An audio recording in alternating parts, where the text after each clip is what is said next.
Let's get started by talking about the fundamentals of an electrical maintenance plan. NFPA 70B requires that an equipment owner implement and document an overall electrical maintenance program that directs activity appropriate to the safety and operational risks for the site. Essentially, it says that equipment needs to be maintained properly by trained technicians capable of safely performing the work, and it needs to be documented. There are a few key high-level considerations that must be kept in mind for any electrical maintenance program.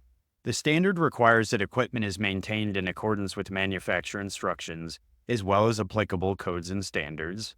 It is also necessary to take into account equipment and site-specific considerations, such as any safety risks for personnel and the risk posed to operations by failure or downtime.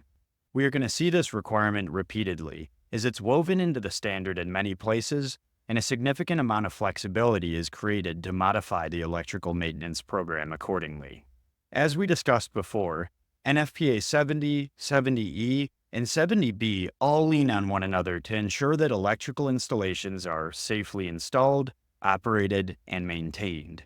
An EMP is designed to function in conjunction with an electrical safety program, which means a safety program that's structured around NFPA 70E, the standard for electrical safety in the workplace.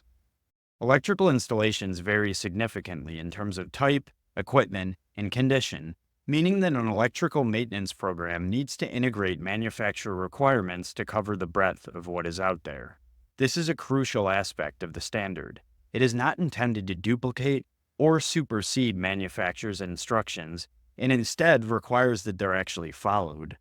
But what do we do if the manufacturer doesn't provide any instructions or maintenance requirements? First of all, we need to be absolutely certain that this is true by verifying it with the manufacturer.